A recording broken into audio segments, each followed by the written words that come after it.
Merci d'être présent ce soir ici à l'Opéra Comédie. Nous sommes très très heureux de vous accueillir pour cette 5e édition du Gala des ambassadeurs. Et pour ouvrir cette soirée exceptionnelle, j'appelle le président de la tribune, Jean-Christophe Tortora. Sous vos applaudissements chaleureux. Bonsoir Jean-Christophe. Bonsoir Virginie. Vous avez choisi, Jean-Christophe, comme thématique de cette édition, les voies de l'économie. Oui, pour plusieurs raisons, Virginie. Tout d'abord, l'Occitanie, ce sont des femmes et des hommes de caractère. On va le voir ce soir avec des parcours d'entrepreneurs exceptionnels. C'est ce qui caractérise notre région d'Occitanie. Ensuite, le choix de Montpellier. Et je salue monsieur le maire et président de la métropole de Montpellier, cher Michael Delafosse. C'est parce que je le dis, j'allais dire Michael is back, mais Montpellier is back. Quand je vois le programme de Montpellier, dimanche, ouverture de la Cité des Arts, dans quelques jours, le président de la République ici avec ce sommet Afrique-France. Il y a encore quelques jours, tous les présidents de région étaient ici à Montpellier. Tout se passe à Montpellier. Écoutez, moi je suis ravi parce que la Tribune a fait ce pari il y a quelques années d'être le seul journal économique en France à avoir un bureau et des équipes ici. Je les salue ce soir. Donc je crois qu'on a fait le bon pari dans un moment où tout s'accélère à Montpellier, donc c'était normal de choisir Montpellier pour cette rentrée économique. Enfin, Virginie, les voies, la voie, c'est aussi un enjeu important dans les filières ici qui sont développées dans la métropole. On découvrira quelques talents ici des industries culturelles et créatives, notamment avec le début d'une filière qu'audio. Il y a ici des représentants. Et enfin, la Tribune, depuis maintenant quelques jours, est le seul journal économique en France à avoir la totalité de son offre éditoriale 100% audio augmentée. Ça veut dire, Virginie, que quand vous lisez un article de notre rédaction, que ce soit un article produit par la rédaction de Montpellier, de Toulouse, de Paris ou de nos correspondants à l'étranger, vous pouvez soit bien sûr les lire sur votre tablette ou les écouter. Voilà ce qui permet de pouvoir faire du vélo, écouter ici à Montpellier les meilleurs articles de la Tribune. Vous avez été la revue ? La revue, oui, je crois qu'elle est apparue il y a quelques instants. La revue, parce que, bien entendu, nous sommes le numéro 1 sur l'information économique sur le digital, mais nous croyons encore au papier, mais pas un papier qui se jette, comme les tabloïds. Nous croyons un papier qui se garde. C'est pour ça que nous éditons une revue tous les 2 mois, qui est en kiosque, chez votre marchand de journaux ici à Montpellier. Le sujet, c'est Planète mon amour, réparons les dégâts. Et je sais qu'ici, c'est un sujet très précieux sur lequel la ville de Montpellier est très engagée pour faire de cette métropole aussi un territoire d'innovation et de développement durable et de transition écologique. Voilà, donc tout était réuni pour ici faire ce gala des ambassadeurs d'Occitanie. Et je vous remercie à toutes et à tous que vous veniez des départements de l'Hérault, de la Lozère, des Pyrénées-Orientales, de l'Aude. Voilà, merci en tous les cas d'être là ce soir parmi nous. Et alors, nous allons appeler à présent celui qui nous accueille ici à l'Opéra Comédie, le président de la métropole et maire de Montpellier, Michael Delafosse. Bonsoir.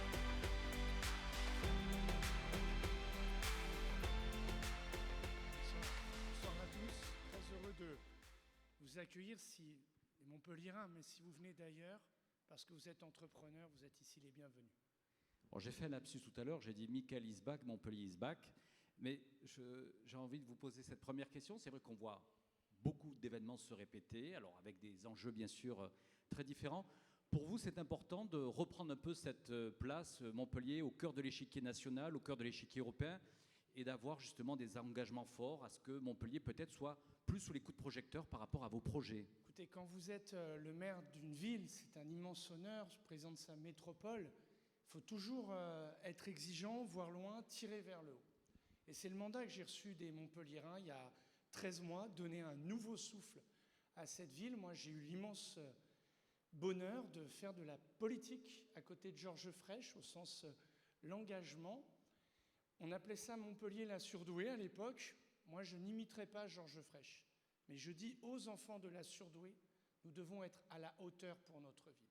Et donc, naturellement, se battre pour son territoire, se battre en allant chercher des événements. Et nous avons le grand honneur d'accueillir le président de la République vendredi pour le nouveau sommet Afrique-France. priori, il n'y a pas de Bordelais dans la salle, mais on a récupéré. C'est lancé hier en présence de son Excellence, l'ambassadeur d'Allemagne, la quinzaine franco-allemande pour les 60 ans du jumelage avec Heidelberg et engager des coopérations économiques pour aider. C'est accueillir des événements, d'autres sont annoncés au prochain semestre. C'est se dire, vous savez, en France, on pleure. C'est les crises, ça va pas. Non. La seule question, c'est que voulons-nous faire? Comment peut-on le faire ensemble? Et moi, je souhaite que ce territoire, qui est un territoire d'exception, qui est l'autre métropole d'Occitanie, avec Toulouse, qui est sur les rives de la Méditerranée, eh bien, elle réussisse. Parce que quand nous faisons réussir Montpellier, on fait réussir la France. Et donc moi, je ne perds pas mon temps. Et aucun des gens qui sont là, que je connais, je salue le président de la CCI et tous les acteurs, nous n'avons de temps à perdre pour être à la hauteur des défis qui nous sont posés. Créer de la richesse, créer de l'emploi, être à la hauteur de la transition écologique et solidaire, et finalement être un territoire inspirant, où on se dit, tiens, mais si on faisait comme à Montpellier, parce qu'ils ont des idées, parce qu'ils portent des choses, ou pour des entrepreneurs, se dire, et si je venais à Montpellier, parce que ici on soutient le développement économique, parce que ici entreprendre est quelque chose de fort. Et pour ça, il a fallu, peut-être je viens là-dessus, changer de style, coopérer, fédérer, organiser et mettre fin à des rivalités qui, structurellement, avaient abîmé notre territoire ou peut-être qui l'empêchent d'émerger. Donc oui, moi j'affirme que Montpellier is back et nous comptons bien prendre toute notre part dans la réussite de notre pays, la France. Merci Mickaël Delafosse, vous allez rester avec nous. Et oui, vous restez avec nous, Mickaël, parce que nous ouvrons la première séquence de cette soirée. Une voix qui fait rayonner l'Occitanie. Mickaël, Jean-Christophe, je vous laisse le soin d'annoncer la personne qui va monter sur scène. Oui, pour nous ce soir, c'était l'occasion de vous faire découvrir des femmes et des hommes qui contribuent justement à faire rayonner la région Occitanie, qui font rayonner Montpellier et les Montpelliérains. Et on va appeler un homme qui produit beaucoup d'images chaque soir et qui donne de belles images de Montpellier. J'appelle Monsieur Thomas de Mattei. Et vous regardez peut-être Jingle. la série Un si grand soleil, avec un extrait qui s'est tourné ici même, à l'Opéra Comédie de Montpellier.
Un si grand soleil, un décor incroyable pour la série. Rapprochez-vous, messieurs, du devant de la scène. Alors, Virginie, c'est cet homme qui est responsable, vous le savez bien, monsieur le maire, parce que chaque soir, à 20h45, c'est le privilège où finalement tous les Français peuvent regarder Montpellier au travers de votre série. Vous en êtes le producteur.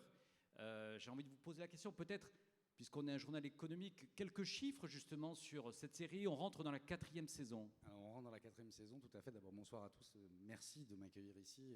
Merci, monsieur le maire. Moi, je suis extrêmement fier d'être ici. Je voudrais juste vous remercier. Après, je rentre dans les chiffres, promis. Vous remercier d'être ici parce que c'est le témoignage du travail de toute l'équipe qui a accompagné ce projet depuis maintenant plus de 5 ans. Travail que nous avons mené avec les équipes de la mairie et de la métropole depuis le début et avec les équipes de la région qui m'ont beaucoup soutenu tout au long de ce projet. Donc on est hyper content d'être là ce soir et je vous remercie beaucoup à travers moi, honorer 2500 personnes qui en fait tous les ans travaillent à nos côtés. Donc tous les jours, c'est 250 personnes qui sont concernées par notre travail. Toutes les semaines, c'est 8 millions de Français qui voient au moins un épisode de la série. Donc ça veut dire que toutes les semaines, 8 millions de Français voient un petit moment Montpellier et la région Occitanie au sens large. Et c'est tous les soirs quasiment 4 millions de gens qui se réunissent. Voilà, on forme aussi beaucoup de gens. On est très fiers aussi de ça. Montpellier génère beaucoup d'audience finalement à votre travers. Montpellier génère beaucoup d'audience et les histoires qu'on peut y raconter et qu'on m'accompagne pour y raconter chaque jour en génèrent pas mal aussi. Mickaël Delafosse, vous souhaitez accélérer justement la place de la production du visuel ici à Montpellier. Peut-être quelques mots sur le travail de France Télévisions.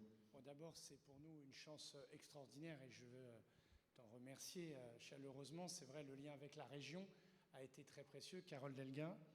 Mais nous voulons clairement autour France Télévisions qui se développe, Vendargue, à l'est de la métropole, Fabrègues, à l'ouest de la métropole, où vous êtes prêts. Et j'ai une autre idée, mais ça on en reparlera, au sud de la métropole. Et c'est toutes les industries culturelles et créatives. Parce que à travers l'implantation de France Télévisions, son développement, c'est tout un écosystème autour de l'image, du son, les écoles, les SMA, Artefix, tout ce qui se joue autour du jeu vidéo. Voilà, on a là, sur les industries culturelles et créatives, une carte immense à jouer. Et d'avoir France Télévisions, qui est la grande chaîne du service public, qui dit Montpellier, eh bien, ça devient notre base en province. Eh bien, nous mettons là, sur le territoire, un atout maître, porteur d'emploi, d'accompagnement et aussi de très grande fierté pour tous les Montpelliérains. Et puis, qui me fait quand même, je dois le dire, générer parfois quelques tensions parce que tout le monde veut venir vivre ici. Écoutez, voilà. Et donc, il faut accompagner cette croissance démographique. On va faire en sorte qu'il y ait beaucoup de techniciens qui viennent nous rejoindre et que leurs amis viennent les rejoindre à nouveau. Mais cette croissance est pour nous aussi une chance et avec Maryse Faye, avec d'autres, on travaille à accueillir tous ces habitants. Voilà, donc industrie culturelle et créative, France Télévisions comme emblème, c'est excellent pour nous tous. J'ai peut-être une question Joker. Vous m'autorisez, Thomas ? Évidemment, je vous autorise. Avant de s'occuper justement de cette série, maintenant, ici à Montpellier, vous l'aurez compris, Nul n'est parfait, Thomas était le producteur artistique de Plus belle la vie à Marseille. Donc je voulais vous poser cette question très difficile. Qu'est-ce qui est mieux ici à Montpellier qu'à Marseille ? Alors d'abord, c'était dans une autre vie, c'était il y a longtemps.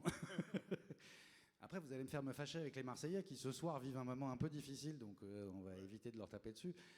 Non, mais tout est mieux ici. Tout est mieux, l'accueil est mieux, les équipes qui nous entourent sont mieux. Vous allez mériter votre trophée, hein, Thomas. Mais écoutez, qui est juste là, je fais tout, ça fait 5 ans que je bosse pour essayer de l'avoir et faites-moi bien confiance. Voilà, il est très lourd. J'espère être nommé à nouveau dans 5 ans pour avoir poursuivi ce travail aux côtés de Monsieur le maire et du reste de ses équipes. Je laisse donc Mickaël sous vous vos remettre applaudissements. sous les applaudissements, bien évidemment.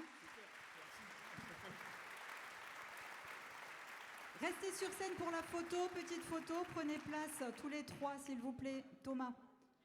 Voilà. Et vous repartirez par les coulisses, messieurs. Merci infiniment.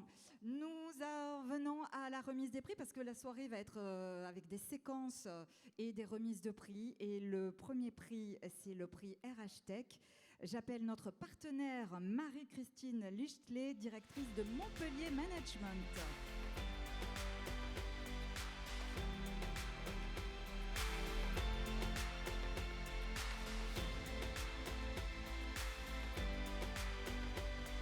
On vous remet le micro. Il y a des règles et des protocoles avec les micros, donc tous les intervenants repartiront par les coulisses. Hein, ça nous est imposé pour la sécurité sanitaire. Bonsoir Marie-Christine. Bonsoir Virginie. Ça va bien ? Ça va bien, merci. On peut resituer un petit peu Montpellier Management ? Tout à fait. Donc Montpellier Management, c'est une école de management de l'Université de Montpellier. Nous sommes nés en 2017, donc suite à une fusion. Et pour avoir un ordre d'idée, nous avons 4000 étudiants et plus de 700 apprentis cette année. Vous remettez ce soir ce prix RH Tech. Quelles sont les actions que vous menez, vous, sur la responsabilité sociétale ? Donc, en termes de responsabilité sociétale, nous avons déjà, bien sûr, des formations qui sont dans ce domaine, puisque la formation, c'est vraiment le cœur de notre métier. En particulier, je peux citer 2 masters, un master management des organisations et développement responsable ou un master management de la transition écologique et de l'économie circulaire. Nous avons des cours également de responsabilité sociétale dans pratiquement tous les masters ou des cours d'éthique. Enfin, ce qu'on peut dire également, c'est qu'en interne, nous avons des réflexions sur la qualité de vie au travail. On porte notamment une attention particulière pour les personnels aux équipements informatiques qui sont toujours récents, aux locaux. Et nous avons également un groupe de réflexion sur la responsabilité sociétale qui réfléchit notamment à avoir des moyens de mobilité moins polluants, à réduire les contenants en plastique, par exemple. Donc finalement, il y a des actions vers les étudiants, vers le personnel et vers les partenaires, puisque nous avons également des projets étudiants qui travaillent notamment avec des associations humanitaires. Donc ça rentre aussi dans la responsabilité sociétale. Voyons les nominés de cette catégorie RH Tech.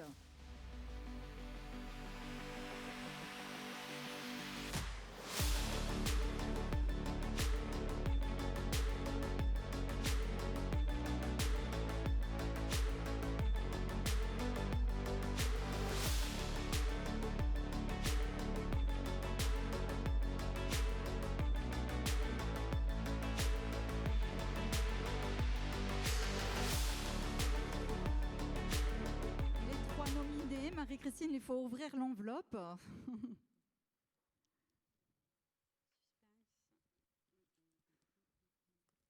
Normalement, il y a quelque chose dedans. Hein. Oui, c'est bon. Donc, l'entreprise qui est nominée est Radio Shop avec Thomas Bergerot. Thomas Bergerot, fondateur de Radio Shop, spécialiste de la radio in-store, créateur de playlists pour les marques de grande distribution, créateur aussi d'identité sonore. Félicitations. Merci beaucoup. Thomas, l'entreprise a vu le jour en 2005 et puis il y a quelques mois, l'an dernier, une décision que vous avez prise qui a bouleversé un peu la vie de vos collaborateurs. Expliquez-nous. Alors, bouleversé, je ne sais pas, mais changé un petit peu, effectivement. Pendant les différents confinements assez récents, on a senti un certain nombre de besoins. En tout cas, les collaborateurs ont manifesté le besoin de travailler différemment. Et finalement, ce qui ressortait de toutes ces questions, c'était qu'ils avaient besoin de temps. Ils nous demandaient du temps. Donc on a réfléchi à ce qu'on pouvait faire. Il y a un truc qui nous trottait dans la tête depuis un certain temps. C'est la semaine de 4 jours. Et pour leur donner du temps, finalement, on s'est dit que c'était peut-être une bonne solution. Et on l'a mis en place après un essai concluant. Donc 32 heures, payées 35. Exactement. Et on y arrive. Et on y arrive, oui, c'est pas simple. Hein. Ça s'accompagne d'un certain nombre de dispositifs qui permettent de les aider à organiser leur temps, à gérer leurs priorités.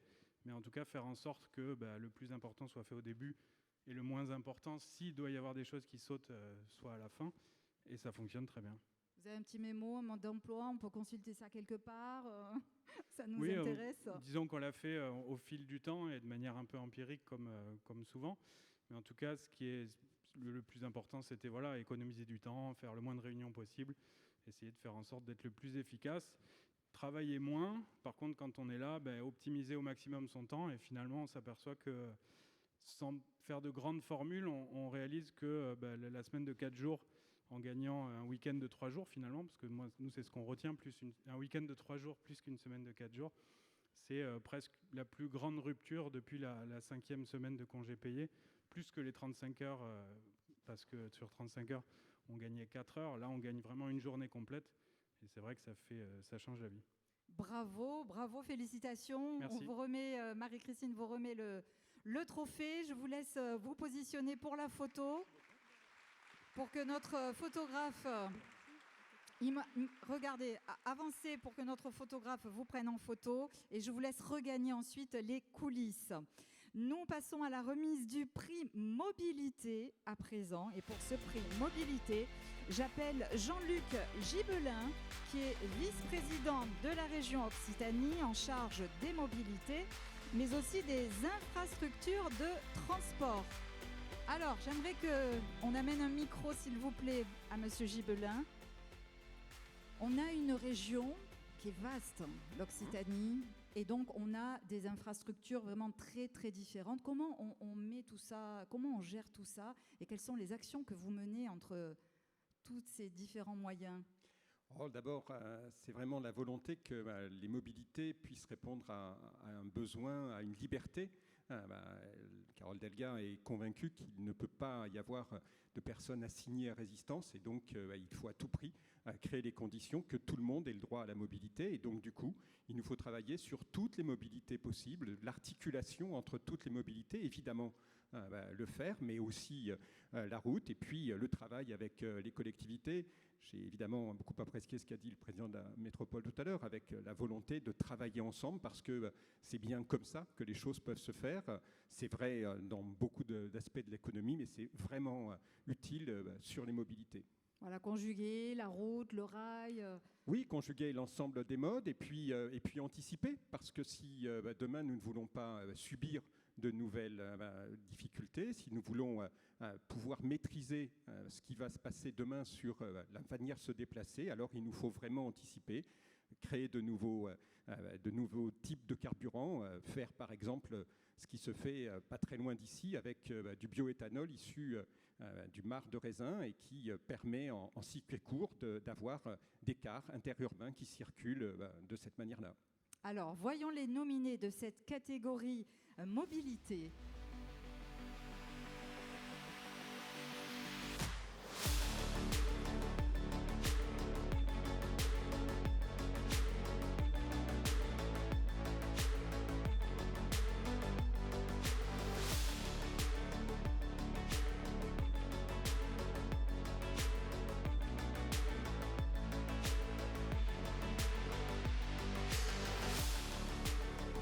Voici donc les 3 nominés. Je vous laisse ouvrir l'enveloppe et annoncer le nom de la ou du lauréat. Alors, le lauréat, c'est Jean-Michel Cornille, IES Synergie. Jean-Michel Cornille, président d'IES Synergie, solution de recharge pour véhicules électriques à Saint-Onès, un des leaders mondiaux de solutions de recharge. Alors, bravo, félicitations, votre société existe depuis 1992. C'était des solutions de recharge embarquées au départ? Oui, tout à fait. Oui, c'est ouvert. Oui, tout à fait. Donc, nous sommes ancrés dans la région depuis près de 30 ans maintenant. On a démarré par les petits chargeurs qu'on met dans des chariots élévateurs ou dans des nacelles. Et on est d'ailleurs devenu leader mondial de cette activité, avec plus d'1 million de chargeurs embarqués livrés, donc bien sûr en France, en Europe, aux États-Unis et en Chine. Aujourd'hui, une nouvelle borne électrique? Alors, on a effectivement, il y a un marché extraordinaire avec la voiture électrique. Donc depuis plus de 5 ans maintenant, on a engagé un virage vers le tout électrique et on a développé une gamme complète de bornes de recharge. On a d'ailleurs livré plus de 12 000 bornes dans le monde avec nos filiales en Allemagne, aux États-Unis et en Chine. Et on est en train de préparer une nouvelle gamme qui est notre génération 4, qui sera un peu révolutionnaire, okay, qui sera beaucoup plus facile d'usage, beaucoup plus économique. Et ça, c'est un investissement très très lourd, qui pèse à peu près plus de 10 millions d'euros, fait ici dans la région, donc pas très loin de Montpellier. Et d'ailleurs, je vous invite à venir nous visiter, on est basé à Saint-Onès. Voilà, B2B, c'est-à-dire que vous travaillez avec les concessionnaires, les collectivités, on peut dire ça?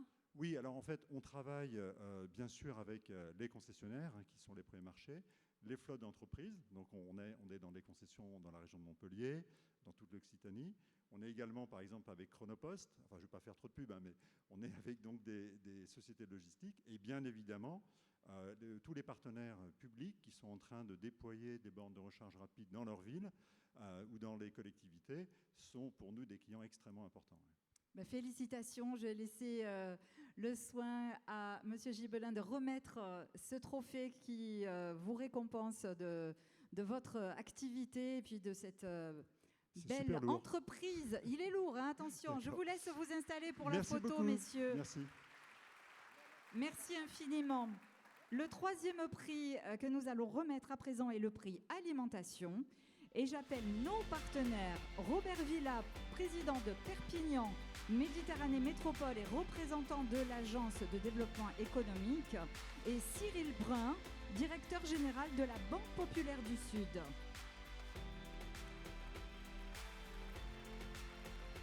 Bonsoir messieurs. Bonsoir Virginie.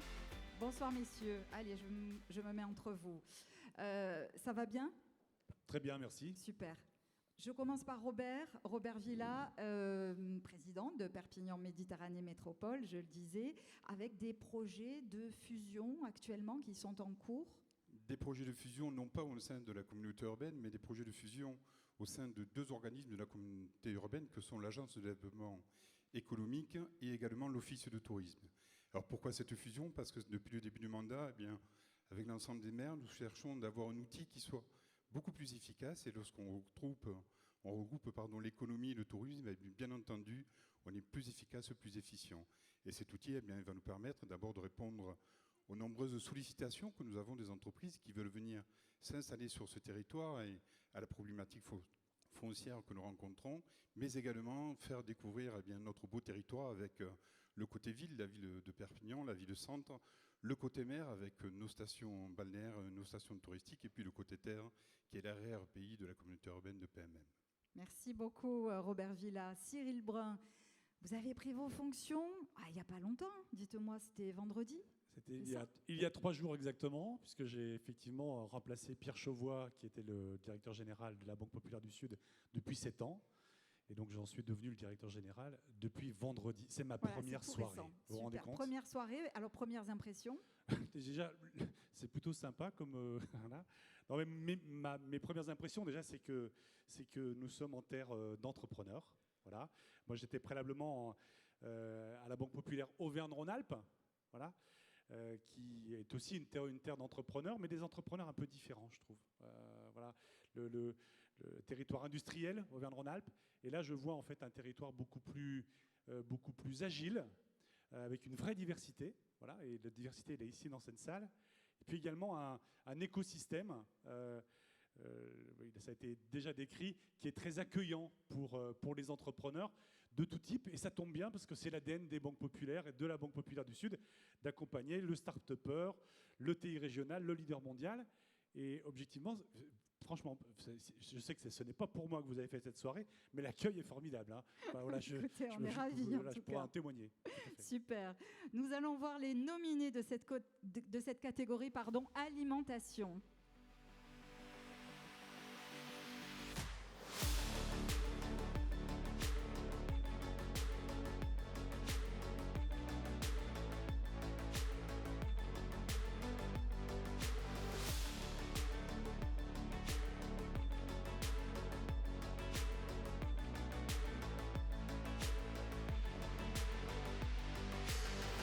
Et voilà les 3 nominés. Robert Villa, vous ouvrez l'enveloppe et Cyril remet le trophée. On s'arrange comme ça ? Ça vous va ? Allez, super.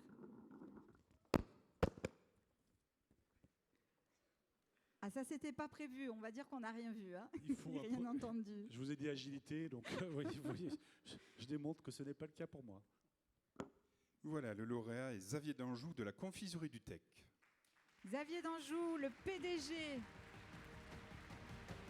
de la Confiserie du Tech, entreprise de pâtisserie, chocolat, spécialité catalane, dont la fameuse rousquille. Hein. On vous a vu en photo avec la rousquille, Xavier. Une entreprise emblématique des Pyrénées-Orientales depuis 3 générations. Tout à fait, une entreprise qui a été créée par mon grand-père en 1964 à Perpignan. Donc nous fabriquons des biscuits, du chocolat, de la confiserie. Et depuis 5 années environ, de la pâtisserie. Voilà, une entreprise qui emploie 100 collaborateurs sur Perpignan. Vous parlez de vos grands-parents, c'est André et Marcel ? Voilà, André et Marcel, on a mis à l'honneur tout récemment, puisqu'on a un axe de développement très fort sur les produits bio. Et les produits bio sourcés en termes d'ingrédients sur la région, en termes de farine, d'huile, de fruits. Et donc on a développé une gamme de produits bio avec cette origine régionale, occitane. Et on l'a nommée André et Marcel. Elle est dédiée au réseau spécialisé bio. Et puis l'actualité, c'est la nouvelle usine. Là, les travaux vont démarrer Tout à fait. Dans quelques jours. Après 2 années un petit peu complexes, comme beaucoup d'entreprises, je tiens à dire que on a bénéficié d'un véritable cocon, accompagné par l'ensemble de nos partenaires, PMM, la région, les banques avec le PGE, l'État avec le plan relance. Et après une période de doute, où on a mis en stand-by notre projet de nouvelle usine qui avait été longuement réfléchi, parce que c'est un investissement assez important pour notre société, on a décidé de se lancer. Et donc on démarre la semaine prochaine la construction d'une nouvelle usine qui va nous permettre de moderniser nos process, d'améliorer la qualité de vie de nos salariés en termes de travail, et de créer aussi des fonctions, permettre de travailler sur la valeur ajoutée, sur des nouvelles fonctions au sein de l'entreprise, avec la modernisation de l'outil. Donc c'est un investissement important, 4 millions d'euros.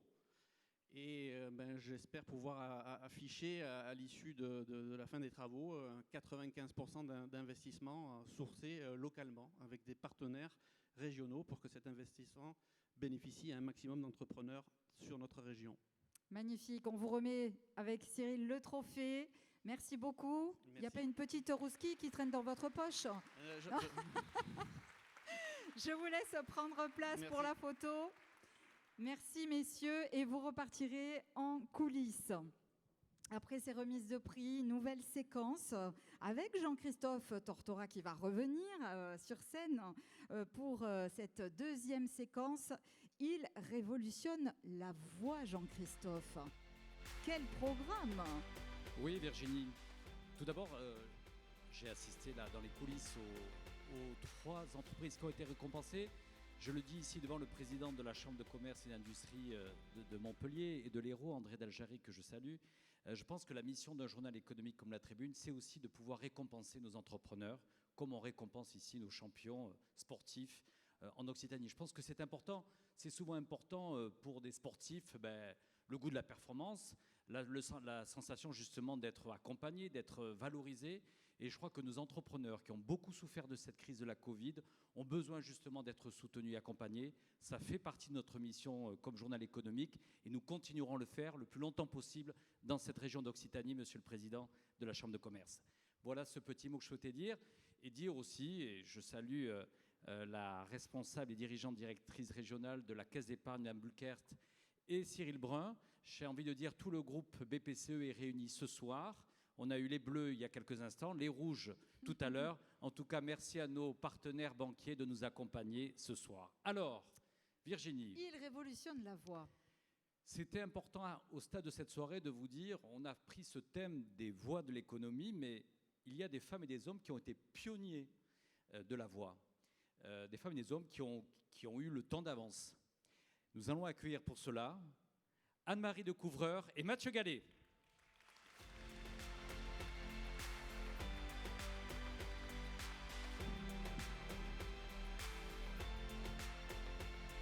Bonsoir à tous les deux. Alors un petit extrait pour se mettre en onde, j'ai envie de dire, parce que l'actualité d'Anne-Marie, c'est lié quand même à cette nouvelle mise en onde d'une radio très très zen. RZN est la prochaine radio nationale française. Une radio 100% positive pour nous aider à vivre mieux. Le 12 octobre 2021, RZN commencera à émettre en web, en podcast et en DAB+, à Paris, Lyon, Marseille et sur les autoroutes qui les relient pour 20 millions de Français. En 6 ans, 400 émetteurs DAB+, seront déployés sur la France entière. Pour en savoir plus, rendez-vous sur rzn.fr.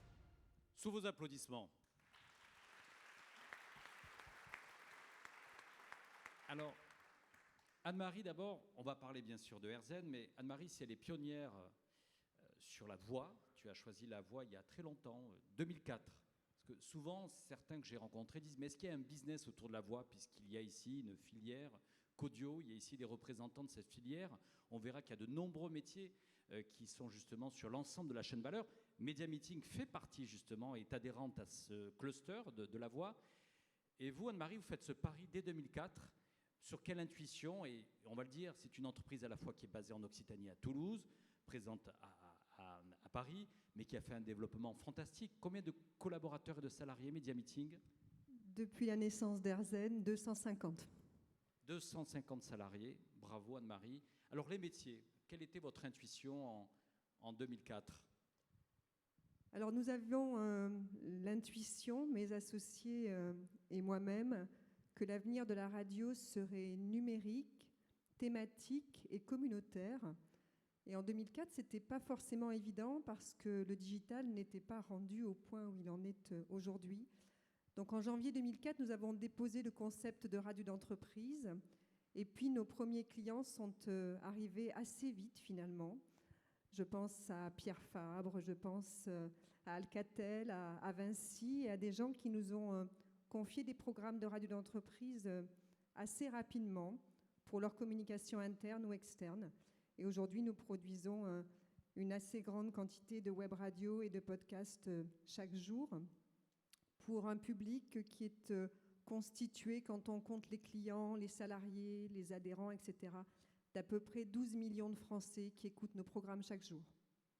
Alors, peut-être quelques mots sur la naissance de ce nouveau bébé, le 12 octobre. Vous pouvez nous en dire plus? Oui, c'est un autre pari. C'est notre métier dans l'entrepreneuriat de parier. Donc, la télévision numérique de terre, nous la connaissons tous, est arrivée en France il y a plus d'une dizaine d'années. Et la radio numérique de terre va arriver, elle est en train d'arriver. Donc, le CSA a lancé un appel à candidature historique. En 2018, nous avons eu l'audace de répondre. Et face à nos confrères nationaux, et j'ai un brillant représentant de la radio en France à côté de moi, face à nos confrères nationaux, nous avons déposé un dossier de candidature. On était 45, il y avait 44 dossiers contre nous et le CSA nous a fait l'immense honneur de nous autoriser à émettre le 6 janvier 2019. J'ai toujours du mal à en parler, excusez-moi. Et l'État français nous a confié 500 fréquences dont nous allons prendre le plus grand soin. RZN Radio sera donc la première radio française 100% positive pour aider les entrepreneurs à partager leur réussite, pour aider les médecins, pour aider les collectivités à partager tout ce qui va bien et pour que les Français aillent un peu mieux chaque jour, nous l'espérons. On commence à émettre le 12 octobre en DAB+, sur l'axe Paris-Lyon-Marseille pour 23 millions de Français. Et puis, bien sûr, dès le début, en web radio et en podcast. Et donc, à Montpellier, vous pourrez nous écouter dès le début en web radio et en podcast jusqu'à ce que la région soit couverte par le DAB+. Je pense que ce sera à peu près 12 à 24 mois après Marseille. Voilà. On sera tous au rendez-vous du 12 octobre. 12 octobre à 10h, on y va. Alors on y va. Je disais un deuxième entrepreneur qui était pionnier justement dans la voix. Tu as cru à la voix depuis très longtemps, quand tu étais chez Radio France en 2014, 2013. Tu as engagé le groupe Radio France sur la voix. Tu as tellement cru à la voix que tu en as créé aussi ton entreprise avec Magellan aujourd'hui. Oui, merci Jean-Christophe. On discutait avec Anne-Marie, c'est vrai que de parler du DAB+, de la radio numérique terrestre, moi ça me rajeunit pas mal, puisque c'est un dossier que j'ai porté quand j'étais conseiller du ministre de l'Industrie à Bercy en 2006-2007, et c'est vrai qu'il y a eu beaucoup d'atermoiements de la part de ceux qui étaient déjà installés, on va le dire, donc ceux qui avaient le plus à perdre à ce qu'il y ait des nouveaux entrants qui fassent bouger le cocotier. Et on a perdu un peu de temps et aujourd'hui je suis hyper content d'être à vos côtés, Anne-Marie, pour voilà, quelques jours près voir le lancement de ce beau projet entrepreneurial pour une technologie que moi j'ai défendue il y a maintenant un paquet d'années et qui enfin devient une réalité pour les Français. Voilà, tu l'as dit, la voix, moi j'ai cru justement à la voix, non pas la radio bien sûr en tant que telle qui continue à agréger toutes les semaines, chaque jour, environ 40 millions de Français, même si c'est un média qui perd des auditeurs, 2 millions d'auditeurs en moins en un an, donc c'est quand même un signal d'alerte pour la radio telle qu'on la connaît classiquement, mais je crois fortement à cette approche effectivement à la fois affinitaire, à la fois thématique, à la fois de façon choisie, vraiment, que le podcast représente, mais qu'un projet comme RZN représente aussi, avec ce côté communautaire aussi. Je pense qu'effectivement, ça compte beaucoup. C'est ce qu'on essaie de faire chez Magellan, qui est à la fois un studio de production de contenu audio et une plateforme, puisqu'on a choisi de se distribuer. Et nous-mêmes, généralement, je dis, on est comme une maison d'édition audio, et en plus, on est le libraire, puisqu'on commercialise l'intégralité des productions maison qui sont créées dans nos studios, environ 400 productions depuis 2 ans. Et tu l'as dit, Jean-Christophe, c'est vrai que moi j'ai beaucoup cru à cette révolution de la voix en arrivant à Radio France en 2014. Un chiffre, quand je suis arrivé, il y avait 15 millions de podcasts qui étaient téléchargés par mois en France. Aujourd'hui, on est à 120 millions entre 2014 et 2021. Donc, c'est-à-dire qu'il y a un engouement pour l'usage. Le modèle économique, je pense qu'on peut le dire, il prend encore son temps entre le modèle gratuit qui passe par un financement publicitaire, les modèles effectivement qui sont ceux du B2B avec tout ce qui existe, notamment auprès des entreprises, et puis les modèles par abonnement comme celui qu'on a créé avec mon associé Arthur Perticos, quand on a créé il y a bientôt 2 ans, enfin un peu plus de 2 ans, Magellan. Avec Mathieu aussi, peut-être c'est ce qui vous rapproche, une ligne éditoriale qui est plutôt sur l'accomplissement personnel. Et c'est vrai que ce sont des formats, une ligne éditoriale dont ici, j'imagine, on a beaucoup de désirs, d'attentes aujourd'hui de la part des Français. Au-delà de l'accompagnement personnel, qui est le créneau qu'on a choisi, c'est le hasard ou pas, qu'on soit sur la même scène ce soir avec Anne-Marie, surtout de se positionner comme un service. Je veux dire, à la différence d'un média traditionnel broadcast, où finalement vous partez d'un point et vous pouvez arroser des millions de gens, vous être capté par des millions de gens, nous on a fait le choix sur Magellan d'être un service qui effectivement vient aider à apprendre, donc c'est des masterclass, donc dans une logique très apprenante, et c'est pour ça que c'est un service qui marche bien auprès des entreprises qui nous ont acheté des licences pour leurs collaborateurs, mais aussi cette démarche de bien-être, parce qu'on voit effectivement qu'il y a une quête, il suffit d'aller dans les rayons des meilleures librairies, on en a une très belle sur cette place, pour voir effectivement qu'au fil des ans, il y a de plus en plus de production de livres sur le bien-être, sur le souci de soi, sur la méditation, sur ses réflexions personnelles, et c'est vrai que c'est aussi un axe qu'on a choisi de développer avec des experts. Je disais à Anne-Marie qu'aujourd'hui, la méditation et l'aide à l'endormissement, c'est 30% de nos écoutes sur Magellan après 22 heures. Ce qui est logique, hein. Je dis donc, peut-être que c'est nos programmes qui font que les gens ont envie de s'endormir avec nous, mais en tout cas, il y a une vraie tendance de ce côté-là. Et ce que vous faites de votre côté le prouve aussi. Alors, on invitera bien sûr toutes celles et ceux qui sont là ce soir à intégrer votre application Magellan sur votre mobile. Comme ça, on va faire exploser les abonnements dès ce soir pour Magellan. Peut-être une question de joker, 30 secondes pour chacun. Imaginons, dans quelques mois, on voit sur l'autoroute entre Marseille et Montpellier, on voit un panneau « Montpellier, capitale de la voix ». Que vous inspire justement sur la place de Montpellier en France par rapport à cette ambition justement que nous avons entendue tout à l'heure avec Mickaël Delafosse, Mathieu Gallet, puis ensuite Anne-Marie Decouvreur. Alors, il y a un écosystème ici, j'ai quelques visages et noms qui se reconnaîtront, qui sont déjà très impliqués dans ce domaine. Je crois qu'en fait l'aspect industriel encore de la production audio en est qu'à ses débuts. Le secteur du livre audio, qui est un marché formidable aux États-Unis ou en Allemagne, est encore très petit en France pour des raisons de réglementation ou d'accord entre les éditeurs. Le podcast connaît un vrai boom, mais le marché se cherche encore. Donc c'est vrai que tout ce qui viendra structurer cet écosystème sera bienvenu, et donc toutes les initiatives qui peuvent être prises ici en région sont les bienvenues. Anne-Marie ? Même observation, je crois que quand on regarde le montant des investissements publicitaires en radio, par exemple, en France, on se rend compte à quel point ils sont inférieurs aux investissements en télévision. Donc le marché de l'audio est un marché qui a besoin énormément de se développer. Le web est en train de se vocaliser, la France est en train de se vocaliser. On en a des exemples tous les jours. Donc véritablement, je pense que c'est une excellente chose si Montpellier peut soutenir toute l'économie de la voix. On en sera vraiment absolument ravis. Merci beaucoup, et il est temps de remettre les trophées, Jean-Christophe. Voilà, Anne-Marie continue à être cette pionnière depuis 2004 et de pouvoir développer, puis good luck pour RZN à partir du 12 octobre. Voilà Anne-Marie, sous vos applaudissements. Et pour Mathieu Gallet. Et puis, j'invite aussi, on n'en a pas parlé, mais Mathieu, vous avez quand même écrit tout ça dans un livre, toutes vos convictions sur la voix. C'était avant les autres, c'était le nouveau pouvoir de la voix. Je vous invite vraiment à lire ce livre qui vous permettra de mieux comprendre justement le pari qu'a fait Mathieu Gallet justement dans notre industrie des médias. Félicitations à toi pour tout ce que tu as entrepris. Bravo à tous les deux. Merci de rester pour la photo et de vous diriger ensuite en coulisses. Et nous allons à présent remettre le prix santé. Et j'appelle nos deux partenaires, Nathalie Bulcar, membre du directoire de la Caisse d'épargne Languedoc-Roussillon, et Michael Delafosse, le président de Montpellier Méditerranée Métropole.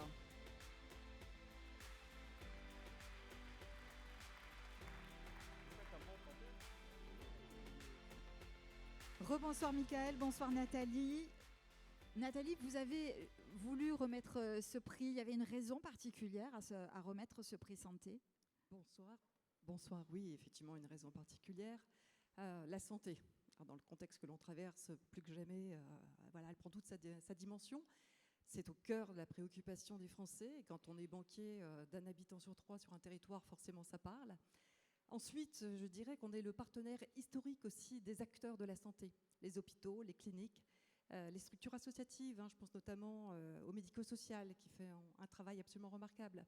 Et puis aussi les professionnels de santé tout simplement. Et puis on est sur un territoire où la santé est une filière d'excellence et un banquier de territoire, naturellement. Ces filières d'excellence, il la regarde de très très près. Et à cet effet, d'ailleurs, dans le cadre de notre prochain déploiement, prochain plan stratégique, nous avons même décidé de mettre en place une filière dédiée au métier de la santé, une filière santé. Voilà, dès 2022, Voilà, tout à fait, avec des chargés d'affaires qui seront des chargés d'affaires experts. Merci Nathalie. Michael, Medvalley, c'est Oui. le projet que vous portez. Quel va être le rôle de Medvalley? À Montpellier, ça fait 800 ans qu'on s'occupe de la santé, puisque nous avons la plus ancienne faculté de médecine d'Europe et du monde. Et nous voyons bien qu'à la fois dans les laboratoires de recherche, le CHU, mais aussi tout un écosystème économique autour de l'innovation s'est développé. Et j'employais un mot tout à l'heure, il faut fédérer et se faire repérer. Et donc, Medvalley, c'est la fédération de l'ensemble des acteurs, collectivités, la métropole, la région, l'État, et qui viendra donner toute sa force de moyens et de rayonnement à ce projet pour permettre au nord de la métropole, à toutes les entreprises, de se développer en identifiant les fonciers, en ayant toute l'agilité nécessaire pour qu'elles s'implantent à proximité des structures de recherche. Et puis, c'est de travailler pour être repéré, parce que dans le domaine de la santé, dans le domaine de l'alimentation, dans le domaine de l'environnement, du bien-être, qui sont nos forces, il faut que les investisseurs nous voient. Dans le numérique, 400, 500 000 euros. Dans la santé, plusieurs millions d'euros. Et là, c'est un enjeu mondial. Et il faut que nous soyons donc repérés, lisibles, c'est le sens de Medvalley. Voilà, Montpellier, c'est une histoire, c'est un présent et c'est un avenir. Et dans un contexte de crise sanitaire où notre pays était dépendant du reste du monde pour sa propre protection sanitaire, eh bien, il faut affirmer notre souveraineté. Et Montpellier, c'est pour ça que le président de la République nous suit ardemment sur ce projet, ça peut être aussi un des lieux de l'affirmation de notre souveraineté sanitaire. Et quand on a la chance d'avoir Sanofi sur son territoire, voilà, Oriba et plein d'autres dont je crois nous allons parler dans quelques instants. Alors justement, voyons les nominés de cette catégorie santé.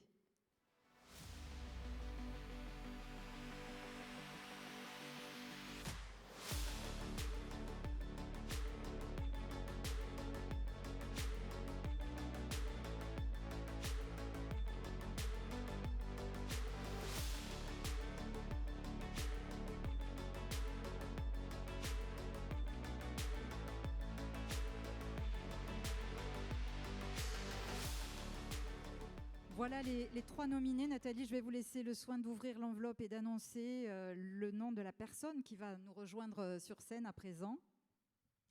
Le lauréat est Bertin Naoum, Cantal Surgical.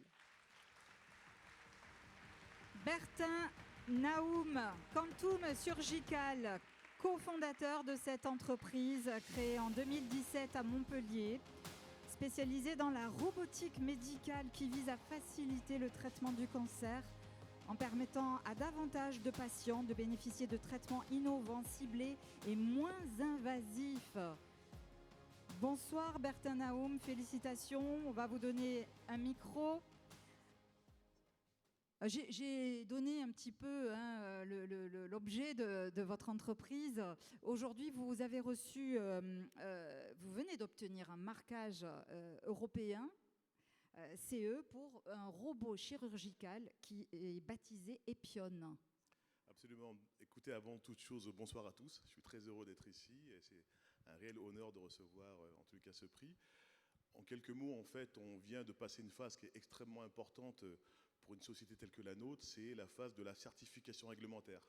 D'ailleurs, ce terme un peu barbare, tout simplement, c'est on a obtenu l'autorisation tout simplement de vendre nos machines dans des hôpitaux, ce qui va permettre à des patients de pouvoir bénéficier de nos technologies. Voilà, ça c'est pour toute l'Europe. Alors c'est pour l'ensemble de l'Europe. Les certifications aujourd'hui sont à l'échelle de l'Europe. En quelques mots, Epion, c'est un robot qui est utilisé pour traiter les patients qui souffrent du cancer du foie. Malheureusement, il y en a de très nombreux, puisque le cancer du foie est le 6e cancer en termes de fréquence, et c'est le 2e en termes de mortalité. Et donc nous, aux côtés des praticiens, on a développé une technologie qui s'appelle le robot Epion, et qui permet aux praticiens d'offrir un type de traitement qui, en tous les cas, ouvre des perspectives extrêmement importantes pour les patients. Donc moins invasif, hein, je le disais dans la présentation, ce sont des processus que vous avez mis en place pour permettre aux patients des soins vraiment ciblés. Absolument. Il faut savoir qu'il y a différentes façons de traiter des patients qui souffrent du cancer du foie. Et l'objectif, c'est de leur proposer un traitement qui soit, je dirais, le moins traumatisant, on va dire les choses comme ça, le moins invasif. Et donc, c'est ce que l'on fait au quotidien, aux côtés des équipes médicales avec lesquelles on travaille, à Montpellier notamment, avec le professeur Guillou, mais également dans d'autres établissements en France et en Europe. Bravo pour ce que vous faites. Merci beaucoup. Merci. Félicitations. Le trophée et puis la photo. Je vais vous laisser repartir et vous positionner, s'il vous plaît, tous les trois pour la photo. Et en venir à présent à la séquence numéro... Non, avec le prix Transition énergétique. Et pour cela, j'appelle notre partenaire Sylvain Vidal, qui est délégué régional EDF Occitanie.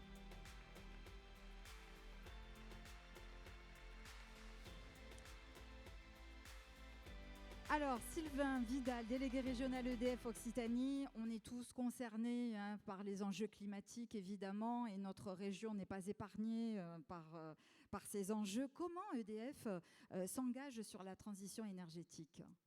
Bonjour Virginie, bonjour à tous. Bon, en effet, si je vous dis que, évidemment, la transition énergétique est au cœur des enjeux d'EDF, je pense que je ne vais pas prendre grand-chose à la salle, au public. Non, ce que je pense, en effet, c'est peut-être plus intéressant de dire comment on l'aborde. Et il y a deux drivers qui sont très importants pour nous. C'est celui, de l'innovation, parce qu'on est persuadé que si on veut avoir un avenir neutre en carbone en 2050, ça passera par des innovations et des solutions techniques qui n'existent pas aujourd'hui. Et le deuxième, c'est que ces innovations, les solutions, il faut qu'on les construise dans les territoires avec les acteurs du territoire de manière différenciée en fonction des enjeux. Et quand je vous ai dit ça, évidemment, ici, on a un terreau qui est particulièrement favorable. C'est ce qui nous a amené, par exemple, à créer les prix qu'on appelait EDF Pulse Occitanie, c'est-à-dire les premiers prix de l'innovation régionaux autour de l'énergie, qui nous ont permis, par exemple, de mettre en place un système de surveillance de température sur nos sites de production d'énergie renouvelable, puisque en fait, Montpellier est pour nous, j'allais dire, un peu le hub d'EDF Renouvelable, puisqu'on a toutes nos équipes qui travaillent sur l'ensemble de l'Europe qui sont ici. C'est ce qui nous a amené, par exemple, à être aux côtés de Montpellier Métropole pour un projet d'électrolyse vert pour alimenter des bus. Et puis, je citerai, parce qu'il y en a beaucoup d'autres, mais puisque la mobilité est un enjeu important, qui était évoqué tout à l'heure, par exemple, le projet qu'on mène avec la région Occitanie et l'ADEME, qui vise en fait à trouver une combinaison, ça s'appelle le V2G, le Vehicle to Grid, qui vise à trouver une combinaison entre le développement des énergies renouvelables et la capacité de stocker et de restituer l'énergie sur le réseau à partir des voitures. Donc voilà, voilà un peu ce qui nous anime, en particulier ici, et où on est en effet en capacité de trouver des entrepreneurs qui ont beaucoup d'idées, des écosystèmes très riches sur lesquels on vient s'appuyer. Merci beaucoup pour cet éclairage et voyons les nominés de cette catégorie.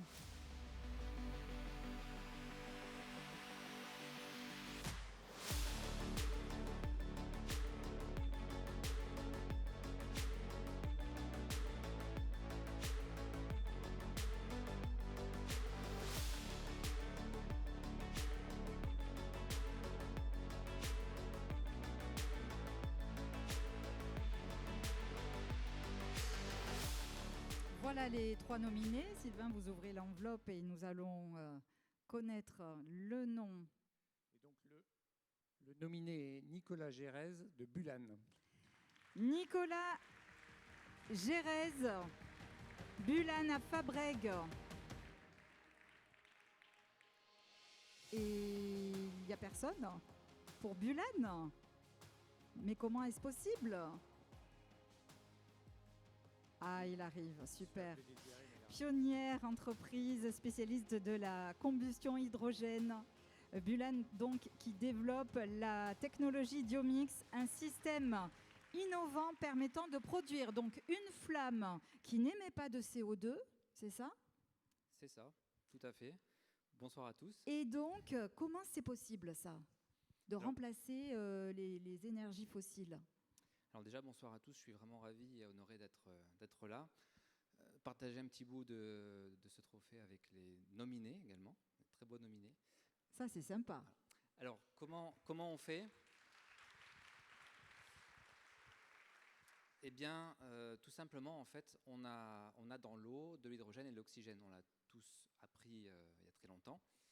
Et on a développé ici à Montpellier, depuis très longtemps, une technologie qui s'appelle Diomix, donc chez Bulan, en écosystème avec des partenaires de la région. Et cette technologie, en fait, est une électrolyse qui permet de décomposer l'eau en faisant passer du courant dans l'eau. C'est vraiment très simple à expliquer, un peu moins à mettre au point. Et on récupère donc des gaz, hydrogène et oxygène, et on va retraiter ces gaz pour faire une combustion avec ces gaz qui ne dégagent pas de carbone. Absolument. D'accord. Et la place de l'hydrogène dans la transition énergétique ? C'est un vaste débat, vu le timing qu'on a. Oui, alors en 10 secondes. Alors, en 10 secondes, je tiens quand même à signaler, c'est très très important, qu'en matière de pionnière, on est dans une région, l'Occitanie, qui a été la première région française, sous l'impulsion de notre présidente Carole Delga, à impulser donc, un vrai plan d'investissement autour de l'hydrogène. Donc on a été pionnier sur cette thématique.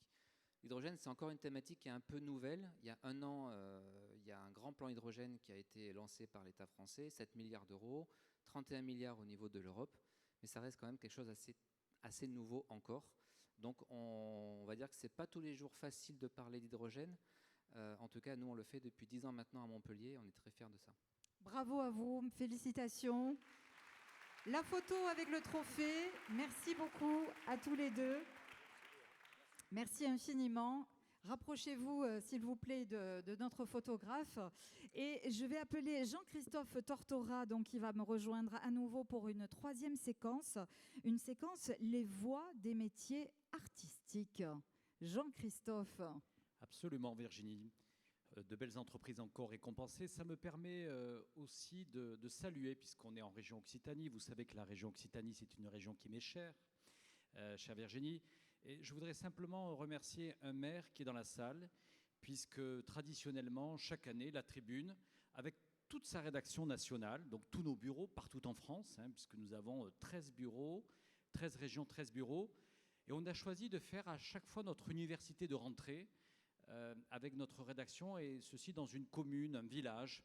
Jusqu'à présent, ça se situait à Saint-Bertrand-de-Comminges. Vous comprendrez, la présidente de région est commingeoise, Carole Delga.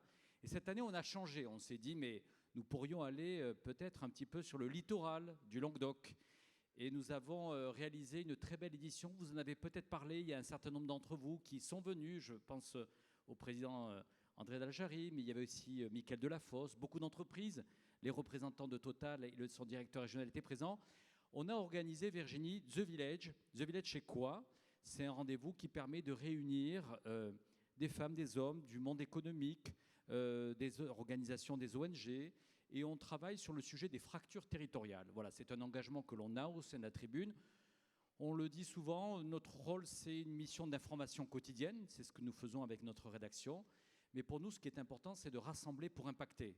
Et je voudrais saluer justement toutes les femmes qui sont ici ce soir, des déterminées. Elles peuvent justement, voilà.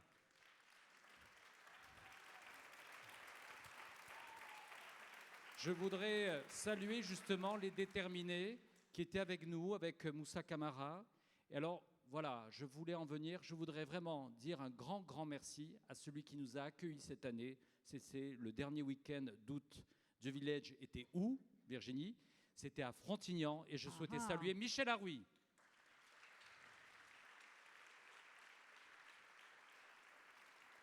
Et dire un petit mot à ta directrice de cabinet qui, je crois, est par là, Patricia Martin. Voilà, Patricia, sous vos applaudissements. Voilà, véritablement, ça s'est bien passé, du coup. Ça s'est très bien passé et j'ai envie de dire qu'on reviendra, je l'espère, en 2022. On verra, ça se discutera avec la présidente de région, Carole Delga. Mais nous, vous le savez, le bonheur est à Frontignan. Voilà, on aime bien la métropole de Montpellier, mais on aime bien aussi aller au-delà. Alors, Virginie. Oui, on appelle quelqu'un de chez vous, d'ailleurs.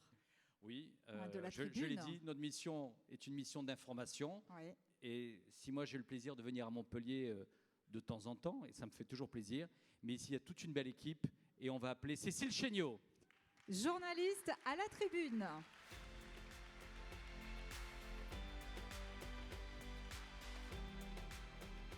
Alors, bonsoir. Ça va Cécile?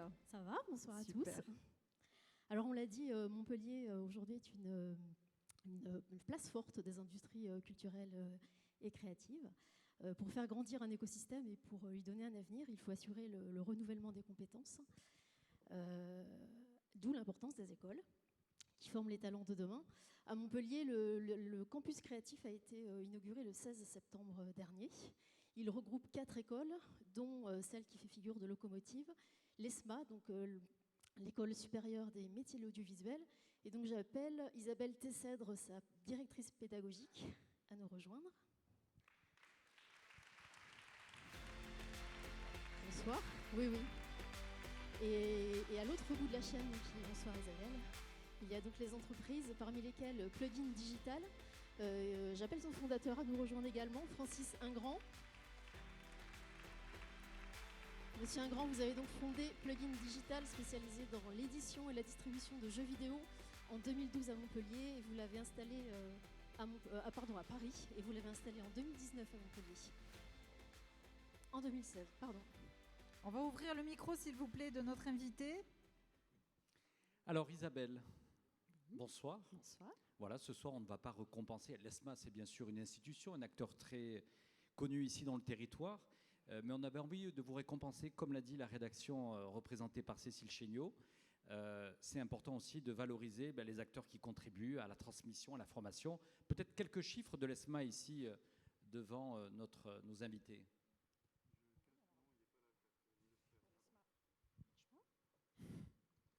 Merci. L'ESMA et les écoles du campus créatif, c'est 1000 étudiants. Cette année, une centaine de collaborateurs, enseignants et administratifs, plusieurs centaines de diplômés par an. Voilà, donc avec des métiers, différentes formations, forcément focalisées sur les industries créatives et culturelles. Donc on forme des designers, on forme des jeunes gens qui vont travailler dans le cinéma d'animation, dans la 3D, dans le cinéma et l'audiovisuel et dans les jeux vidéo, voilà, essentiellement. On a souvent, il y a ici des étudiants de l'ESMA qui sont là ce soir, mais on a beaucoup de parents qui s'interrogent toujours sur, après une formation de l'ESMA, y a-t-il des débouchés dans ce secteur? C'est souvent quand même l'inquiétude des parents. Qu'est-ce que vous pouvez leur répondre ce soir? Alors, oui, effectivement, ça a été longtemps l'inquiétude. Ça l'est beaucoup moins depuis quelques années, hein, parce que ce sont des métiers qui aujourd'hui sont beaucoup plus mis en valeur, effectivement. Il n'y a qu'à voir, hein, on allume la télé, on voit des publicités faites en animation, 3D, on va au cinéma, on a des génériques qui sont très très longs. On a beaucoup de gens qui travaillent pour faire un film. Voilà, donc c'est beaucoup plus mis en lumière aujourd'hui sur ces métiers. Donc heureusement, et donc on a donc beaucoup de gens, de jeunes gens qui aujourd'hui sont accompagnés par leur famille parce que les familles sont convaincues aujourd'hui qu'il y a des débouchés. Donc effectivement, dans ces métiers-là, on travaille beaucoup en France, mais également beaucoup à l'étranger. Et donc voilà, on a des anciens étudiants, des milliers d'anciens étudiants partout dans le monde entier, mais qui aspirent quand même à un moment donné, au bout de 10 ans, 15 ans, 20 ans, à revenir sur la France. Et quand ils sont formés sur Montpellier, en général, ils en ont gardé un bon souvenir. Et donc, beaucoup ont pour ambition de revenir sur Montpellier. Donc, en tout cas, on y travaille avec beaucoup de personnes. Vous me l'avez dit, hein, les jeunes étudiants se plaisent à Montpellier. C'est important. Francis Ingrand, tout à l'heure, on a dit finalement que Montpellier était beaucoup mieux que Marseille. C'est Thomas de Mattei qui l'a dit. Vous allez porter le témoignage que Montpellier, c'est beaucoup mieux que Paris, puisque vous avez quitté Paris. Voilà, on peut applaudir. Montpellier, c'est beaucoup mieux que Paris. Carrément. Alors, vous êtes l'exemple, Francis, puisque vous avez quand même démarré, vous avez quitté Paris pour vous installer à Montpellier, et depuis, votre PME croît beaucoup. Vous êtes dans les jeux vidéo, notamment dans la distribution et la coproduction. Tout à fait. Donc, quand je suis arrivé à Montpellier avec ma famille, nous étions 5. Et aujourd'hui, on est une 50aine de personnes. Donc, c'est effectivement une belle croissance. Et on a eu la chance, effectivement, de rencontrer plein de gens formidables qui nous ont vraiment aidés à nous installer, que ce soit au niveau de la métropole, des équipes ICC, ou voilà, que ce soit au quotidien via l'écosystème qui est très riche ici, avec effectivement beaucoup de sociétés de prestations de services, des développeurs, donc on a quelques images. C'était plutôt sympa. Ça, c'est vous. Ça, c'est pas moi, mais c'est un jeu qu'on édite, oui. C'est un jeu que vous éditez, c'est ça. Donc, quand je dis éditer, pour expliquer, c'est qu'effectivement, on coproduit un certain nombre de jeux vidéo, qu'ensuite on distribue et qu'on market à travers le monde, puisqu'on fait à peu près 80% de notre chiffre d'affaires à l'international aujourd'hui. Bravo, Francis. Voilà, on peut vous applaudir. Images, ouais. Alors, peut-être juste, Francis, je suis un peu curieux, mais dans votre exemple, on a l'impression que ce qui pousse à Montpellier pousse très vite et très haut, puisque vous dites 3 salariés, puis maintenant plus de 50. Qu'est-ce qui fait à un moment donné, des exemples concrets, que l'écosystème vous permet d'accélérer dans la mise en relation, dans le fait de pouvoir partager avec des acteurs qui sont à la fois certains de vos concurrents ou de vos partenaires? Qu'est-ce qui fait que ça pousse plus vite? Alors oui, c'est déjà dans la mise en relation, puisque quand on est arrivé, on a rencontré pas mal de développeurs qui avaient besoin d'aide à la fois pour la distribution ou parfois pour le financement et l'édition. Donc on a rapidement passé des accords avec des sociétés du coin. Et puis un métier d'éditeur, c'est aussi beaucoup d'ingrédients. Donc c'est de la localisation, de la voix pour les doublages, c'est tout ce qui est test. Donc on a besoin de sociétés qui nous aident à réaliser tout ceci, et on en a beaucoup dans la région et au sein de la métropole. Et la proximité, c'est un plus, parce qu'effectivement, quand on veut des choses spécifiques, c'est tout de suite plus facile quand on peut s'adresser à des sociétés qui sont proches de nous. Francis, peut-être dernière question. Le maire de Montpellier dit souvent ici, c'est peut-être une nouvelle Californie, alors certes avec notre propre culture qui peut se développer ici.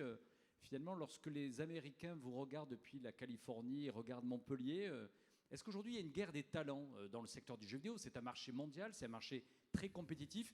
Qu'est-ce qui peut faire que finalement demain, on va avoir encore plus de talents qui vont s'installer ici dans la métropole? Encore une fois, on en revient à l'écosystème. Ce qui est clé, c'est d'avoir des écoles avec des formations qui sont de très haut niveau. C'est le cas en métropole, dans l'Occitanie, mais c'est le cas au niveau national aussi, que ce soit dans l'animation ou dans le jeu vidéo. Tout ça pousse des jeunes créateurs à créer leur studio, à innover, inventer. Et après, à l'autre bout de l'écosystème, il y a des gens comme nous qui sont là pour aider, financer, parce qu'à un moment donné, il faut financer ces projets-là, et les distribuer et les faire connaître dans le monde entier. Et je pense qu'ensemble, on est plus fort. Et même si on peut travailler, et ça nous arrive avec des studios australiens, canadiens ou autres, quand on peut, on aime bien travailler avec des Français, et c'est quand même beaucoup plus efficace. Vive la French Touch. Voilà, Cécile Chéniaud va vous récompenser. Oui, avec les trophées. La photo, s'il vous plaît, sur la partie droite de la scène, à tous les deux. Voilà, vous allez... Voilà, je vais vous laisser rejoindre la place pour la photo. Alors nous, Virginie, oui, nous allons, je crois, avoir une petite séance, un entracte, mais pas un entracte, tout le monde reste bien assis dans la salle, mais on va justement regarder... c'est ça, ces images finalement qui ont été réalisées par cette école. Absolument. Quel est le résultat de tous ces talents, de Alors, tout ce travail? Isabelle, juste un mot, parce que vous nous avez réservé une petite surprise. L'ESMA, bien sûr, produit des films et des courts-métrages qui sont récompensés. Et ce soir, vous allez nous offrir Pinocchio. Oui, alors ce sont des films qui sont réalisés en dernière année du cycle de cinéma d'animation 3D sur l'ESMA à Montpellier et sur d'autres villes aussi, mais là, en l'occurrence, c'est un film montpelliérain.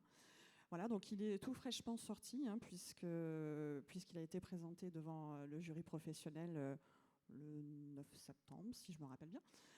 Voilà, donc c'est vraiment c'est une des toutes dernières productions, parce qu'on avait 8 films produits sur Montpellier. Voilà, donc c'est le fruit de plus de 12 mois de travail pour un petit groupe d'étudiants, de 7-8 étudiants. Ils ont travaillé beaucoup, et c'est un vrai tour de force qu'ils réalisent chaque année. Et j'espère, en tout cas, je pense que c'est un film qui va faire le tour du monde, comme la plupart des films de fin d'études chez nous. Voilà. Allez, merci Isabelle. Donc, merci beaucoup Isabelle. Virginie, on envoie les images en primeur Exactement. pour vous ce soir, ce film Pinocchio. On se retrouve dans 5 minutes. Ça marche.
Sois un brave petit pantin.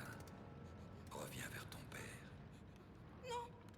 Pinocchio, je compte jusqu'à 3. 1, 2. Laisse-moi.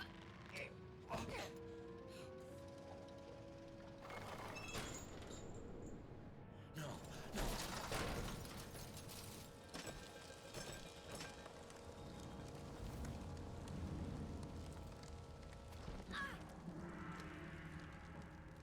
Qu'est-ce que tu as fait? Laisse-moi. Pinocchio, je t'ai créé, tu ne peux pas me désobéir. Je t'ai rien demandé. Je t'aime pas. Je t'ai jamais aimé. Sale petit ingrat, tu n'es qu'un bandin. Je veux plus être ton jouet. Bandin, raté.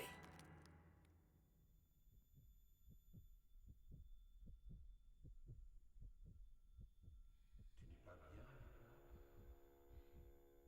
Tu ne voudrais pas me faire de la peine.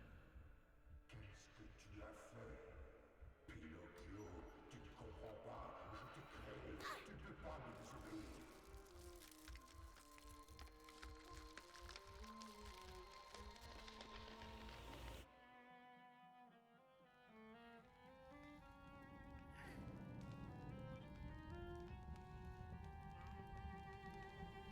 Pinocchio.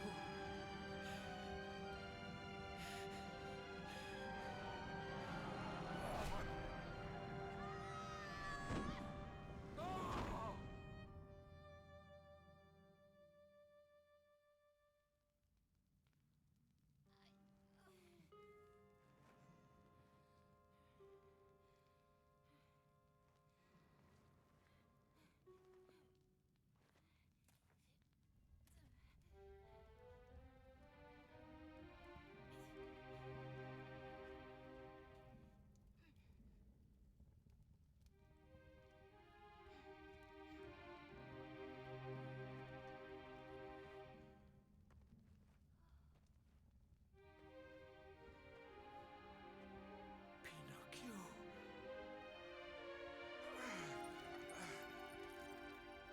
S'il te plaît.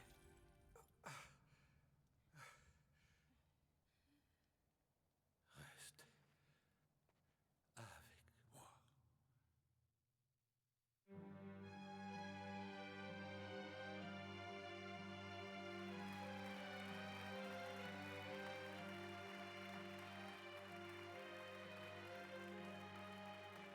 Applaudissements pour tous les élèves qui ont réalisé donc ce film, à qui on souhaite évidemment une belle carrière. Nous en venons maintenant à la remise du prix personnalité de l'année. Et j'appelle notre partenaire André Deljari, président de Montpellier Business School.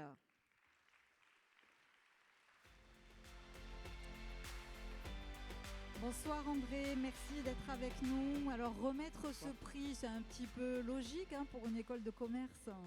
Oui, alors tout d'abord, j'ai été présenté à plusieurs reprises comme président de la Chambre de commerce Aussi. de l'Hérault. Donc c'est vrai. Et puis il y a aussi cette belle école de management que nous avons sur Montpellier qui aussi regarde avec tous ces talents que nous avons à l'intérieur et qui forment encore au niveau de tous ces métiers qu'il y a sur le territoire. Et quand on entend toutes ces écoles qui sont passées tout à l'heure, on voit ici tous ces talents émerger. Et pour nous, c'est une récompense du territoire. Et il faut persévérer encore là-dedans. Et on essaie encore d'aller beaucoup plus loin par rapport à tous ces hommes et ces femmes avec l'innovation, bien sûr, et toutes ces femmes responsables, engagées, qui sont ici, qui viennent se former ici, dans ce beau territoire de Montpellier. Qu'en est-il du nouveau campus ? À ce nouveau campus, vous savez que ça me tient à cœur, parce que j'étais venu ici il y a quelques années pour le présenter. Évidemment, là, avec Michaël Delafosse, maire-président, on avance à grands pas aujourd'hui par rapport à ce campus, car Michaël, à l'arrivée à la mairie, il a passé immédiatement à la métropole, donc c'est un sujet majeur. C'est un marqueur de territoire ici, puisque avec plus de 3500 étudiants, 19 000 diplômés, où pour vos recrutements, il y a de la matière ici sur Montpellier. Et quand on regarde là aujourd'hui, le timing, c'est quoi ? Le timing, aujourd'hui, bien sûr poussé. On a, avec Maryse Faye, des arbitrages que je remercie sur, évidemment, Alco, qu'on est en train de terminer pour qu'évidemment, une fois qu'on est parti d'Alco, on part sur Cambacérès. Et là, cette belle école va générer d'abord de 3500 étudiants L'objectif est de passer à 5000. Je rappelle sur un territoire que plus de 5000 étudiants, c'est plus de 350 millions d'euros de retombées économiques pour le territoire. Donc c'est important pour la totalité des partenaires, nos banquiers ici présents qui nous font confiance aussi.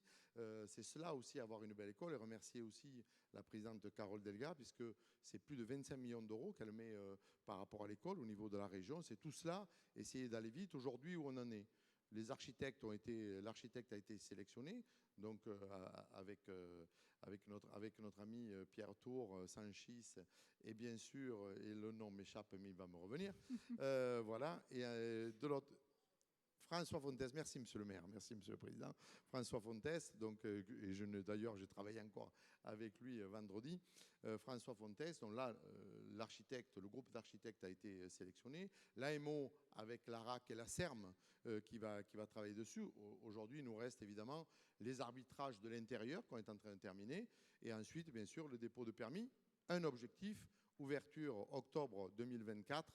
On va essayer de tenir les plannings parce que tout ceci génère jusqu'à 2024, 2025, 2026 plus de 300 à 400 millions d'euros de travaux sur le territoire entre l'école, les logements étudiants et bien sûr l'ancien site d'Alco qui va être bien sûr remis avec des logements sur ce site-là, sur ce beau site de 6 hectares. On suivra ça de près, évidemment. Voyons les nominés de cette catégorie personnalité de l'année.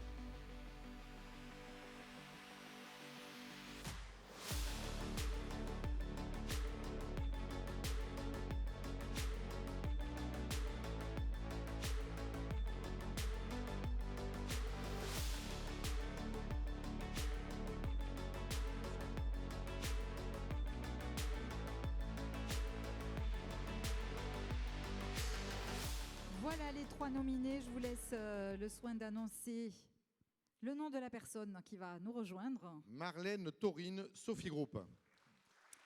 Directrice générale et cofondatrice de cette entreprise à Saint-Mathieu-de-Tréviers. Il y a 10 ans, suite à un plan social, les salariés de l'entreprise spécialisée dans la maintenance électronique ont mis en commun leur indemnité de licenciement pour racheter l'entreprise. Vous en faisiez partie du coup, hein, oui. Voilà. Et vous avez créé il y a 5 ans donc cette marque de téléphone reconditionné Smart. Oui, alors c'est une aventure un petit peu atypique évidemment. Hein. On parlait voilà, de la France qui s'apitoie un petit peu parfois quand il y a des coups durs. Là, vous êtes retroussé les manches. Hein. Et nous, voilà, on avait l'impression qu'il y avait une injustice, donc on s'est réunis avec mes associés que je salue. Et évidemment, on s'est dit, tout est perdu, on n'a plus rien à perdre, alors tentons l'aventure. Et donc, effectivement, l'entreprise existe depuis 35 ans. On est spécialisé dans la maintenance électronique des matériels télécoms.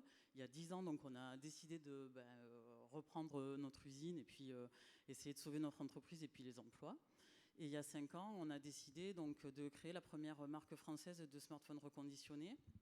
Avec des valeurs éthiques, oui, parce environnementales. Fait, nous, on a toujours été engagés dans la prolongation donc, de la durée de vie des produits électroniques. C'est notre métier.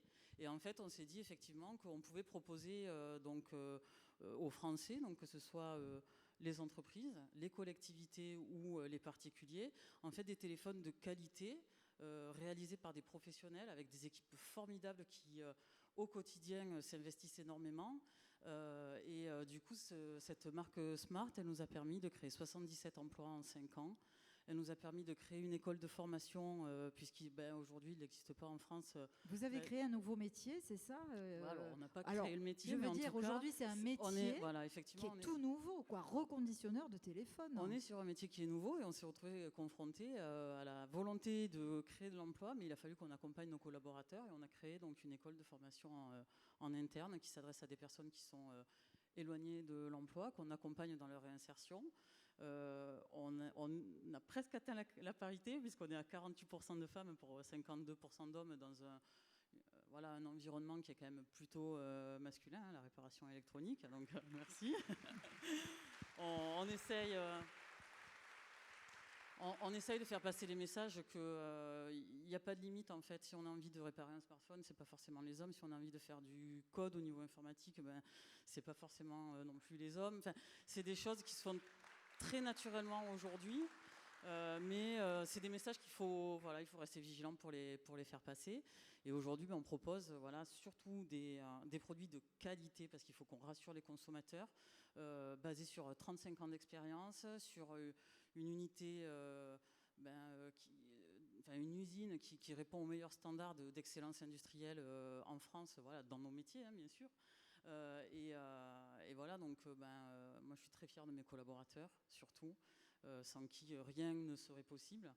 Et je profite finalement de ce micro pour aussi sensibiliser sur le rôle que chacun peut jouer individuellement ou collectivement.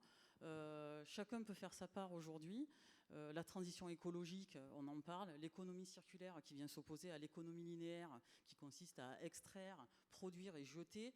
Aujourd'hui, il y a des alternatives qui existent et nous, on en propose une. On ne va pas, à notre niveau, résoudre tous les problèmes, bien sûr, mais c'est déjà pas on mal. essaye de contribuer, de s'intégrer dans l'action et dans le mouvement. Et, c'est super. Et chacun de nous peut le faire. Bravo Marlène, bravo, merci.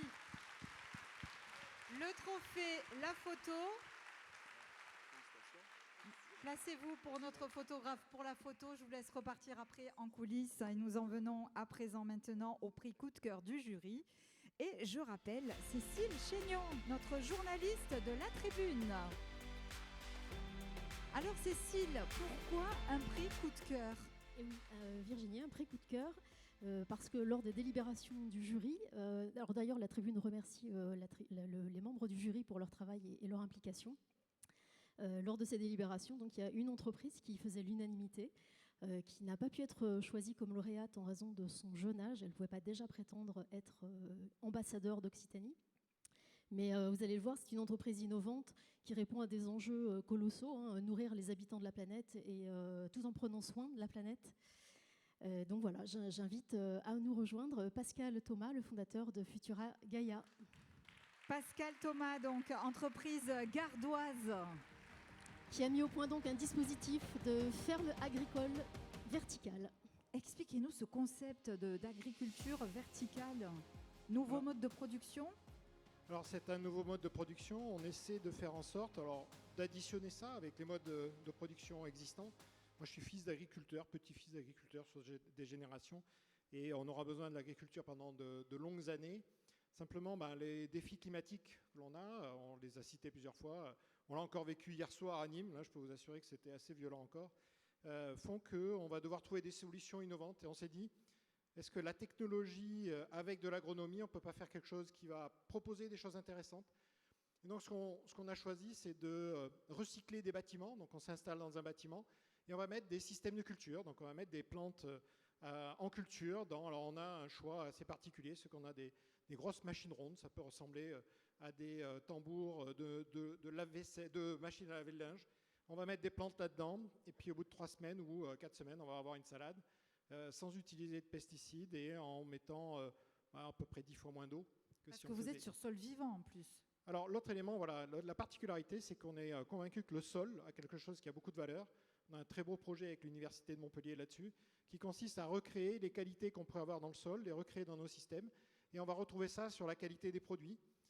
On a la chance d'avoir Michel Kaiser, le chef du restaurant Alexandre à Nîmes, qui est venu goûter et qui nous a dit « mais moi je peux être votre ambassadeur du goût » parce que justement avec ces différents éléments, on arrive à recréer un produit de grande qualité. Bravo pour ce que vous faites, parce qu'on a tous besoin des agriculteurs pour manger et bien manger. Et surtout, ce qui est important, c'est de préserver, vous l'avez dit, le sol, parce qu'avec les entrants, ce n'est pas le top. Et là, félicitations. Non, mais alors, on ne va pas répondre à tous les défis, mais on essaie de trouver quelques solutions. À votre faire mesure. En sorte que dans cette belle région, moi je suis rentré du Canada pour créer ce projet, après avoir fait mes études à Montpellier. Donc j'ai été étudiant à Montpellier, puis comme beaucoup, je suis parti à Paris. Et j'ai eu la chance de pouvoir revenir dans cette région et je suis ravi de vouloir être là ici à Montpellier. On remercie tout le monde et en particulier le jury. C'est une très belle récompense pour l'ensemble des équipes et en effet en 2 ans je pense qu'on a fait des choses extraordinaires. Venez nous visiter, vous verrez. Allez sur le site, c'est passionnant. Le trophée, la photo, merci beaucoup. Je vous laisse poser pour notre photographe. Et Il s'agit à présent de la 4e séquence de cette soirée avec, on revient à la terre aussi, avec les voix de la terre et du vin qui fait rayonner l'Occitanie dans le monde. Jean-Christophe Tortora, vous avez un véritable ambassadeur là qui va venir nous rejoindre sur scène. Oui Virginie, on arrive à un moment crucial de cette fin de soirée. Vous savez, le travail d'une rédaction au quotidien ici en région Occitanie, à la fois dans le bureau implanté à Montpellier, mais aussi à Toulouse. Pour nous, on a plusieurs enjeux. C'est à la fois détecter. Alors, tout à l'heure, avec monsieur le maire, on a dit que Montpellier, on le sait, il y a beaucoup de surdoués, et on l'a vu ce soir dans cette ville, mais il y a aussi des surdoués dans toute la région Occitanie. Et je pense qu'un journal comme le nôtre, à la fois, on doit détecter les espoirs, celles et ceux, et on a beaucoup d'entrepreneurs, de start-up. On a vu des PME, on l'a vu tout à l'heure avec la société de jeux vidéo qui passe de 3 à 50 salariés. Pour nous, c'est important à la fois de suivre les petits, les moyens, les PME, les ETI. Il y en a un certain nombre vraiment qui font partie des fleurons ici de tout le littoral de cette région d'Occitanie. Et je pense qu'il est toujours important aussi de récompenser les grands. Alors ici, un grand ambassadeur d'Occitanie qui a fait valoir son talent partout dans le monde. On va le dire. Allez. On appelle ici ce soir monsieur Gérard Bertrand.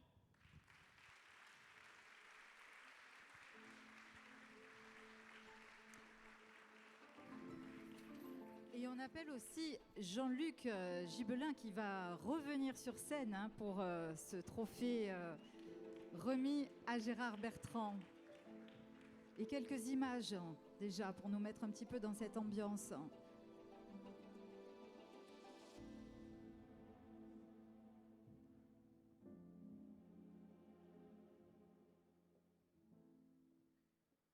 Merci Gérard Bertrand d'être avec nous. Je vais dire presque de conclure cette soirée. Venez, monsieur le vice-président. Je l'ai dit, monsieur le vice-président, vous êtes d'accord avec moi, il y a beaucoup de surdoués à Montpellier, mais il y en a aussi beaucoup dans tout le reste de la région, notamment à Narbonne, là où vous êtes implanté, Gérard Bertrand. Vous avez été beaucoup récompensé dans votre carrière, en rugby, mais surtout aussi dans votre rôle de vigneron et d'entrepreneur. Est-ce qu'une récompense comme ce soir, finalement, c'est récompenser le rôle que vous jouez à l'export, de l'image que vous renvoyez de qualité partout dans le monde? Est-ce que ça fait toujours plaisir? Est-ce que ça fait plaisir à vos collaborateurs de remporter un trophée de plus? Bonsoir à toutes et à tous. Oui, bien sûr, ça fait toujours plaisir, c'est un honneur, mais c'est aussi une responsabilité, puisque moi je suis né à Narbonne, j'ai toujours d'abord joué au rugby à Narbonne, et puis j'ai toujours valorisé le territoire, puisqu'ayant démarré dans les Corbières, maintenant nous sommes présents dans 16 domaines uniquement en Occitanie. Et j'ai toujours eu, avec mes équipes, la volonté de promouvoir les vins, mais aussi l'art de vivre de cette région, c'est-à-dire faire le lien entre les vins, la gastronomie, la culture et l'art sous toutes ses formes. Et c'est ce que nous faisons sur nos domaines et au Château l'Hospitalet en particulier.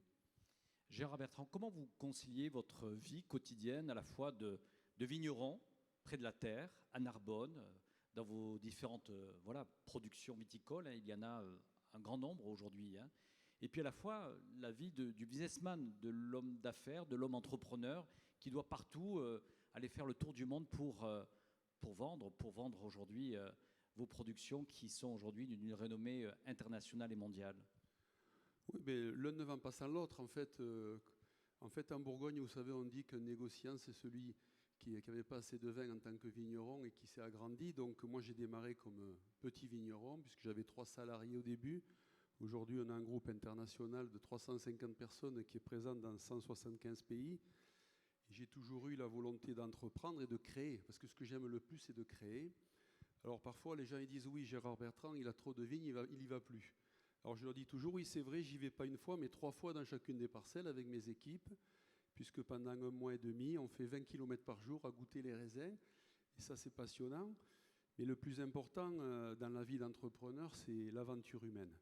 Moi, c'est vrai que j'ai été biberonné par les valeurs du rugby, par l'esprit d'équipe. Et comme on dit dans ce milieu, ensemble on va, tout seul on va plus vite, mais ensemble on va plus loin. Et puis j'ai eu la volonté de montrer que la région d'Occitanie, et puis avec Georges Fretsch, on a créé Sud de France, South of France.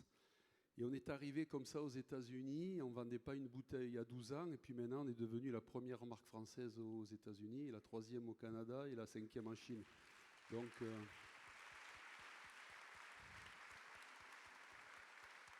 cela montre que tout est possible en Occitanie.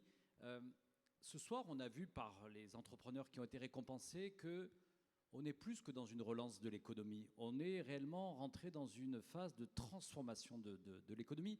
Et vous avez eu peut-être l'intuition, la volonté ou vos convictions d'homme de la terre de mettre au cœur de votre projet économique le sujet de l'écologie. Quand vous voyez une soirée comme ce soir, qu'est-ce que vous voulez partager avec les entrepreneurs, les femmes et les hommes, sur justement le rôle que doit avoir l'écologie dans notre économie aujourd'hui, notre économie mondiale? D'abord, l'écologie, c'est un acte citoyen. Moi, je me soigne par homéopathie depuis plus de 30 ans, donc j'ai compris ce que c'était.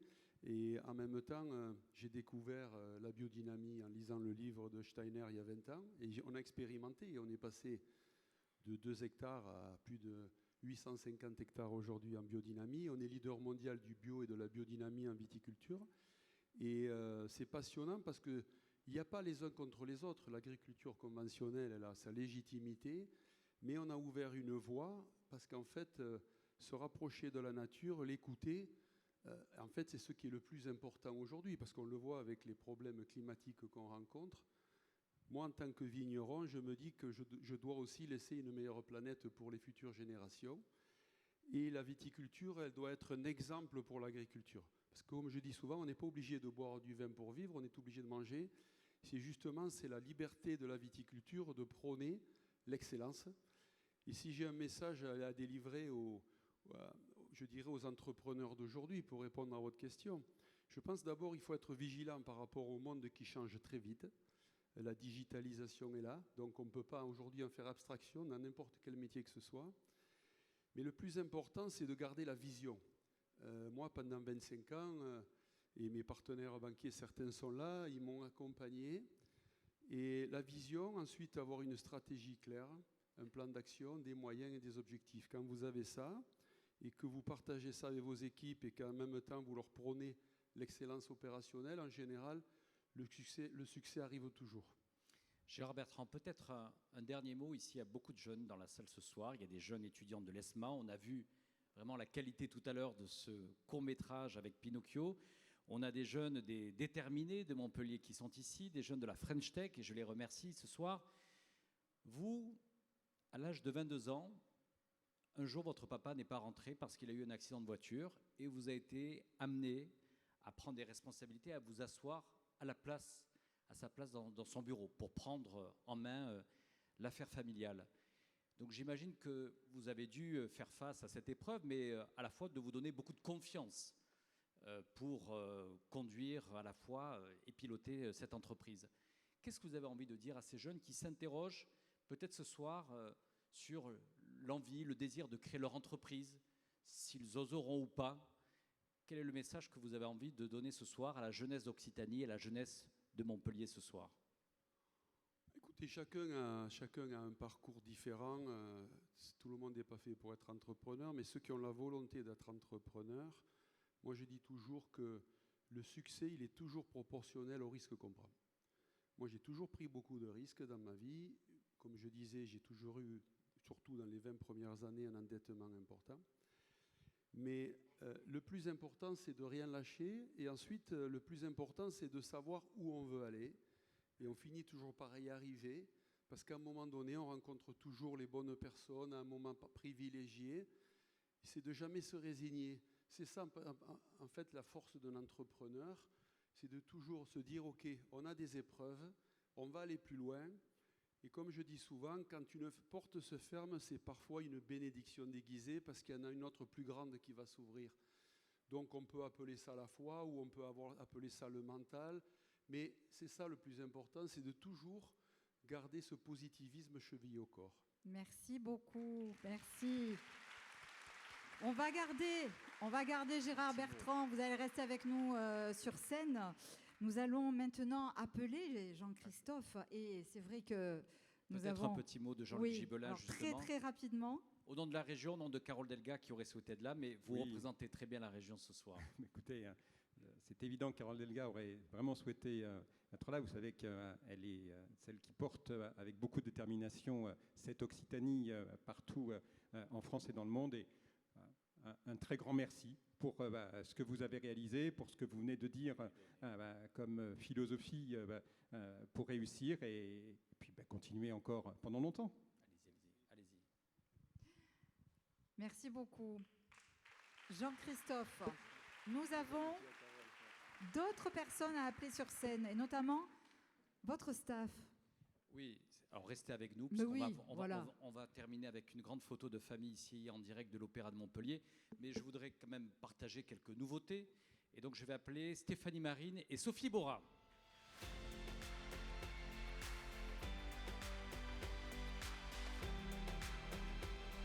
Bonsoir à toutes les deux, on va vous amener les micros.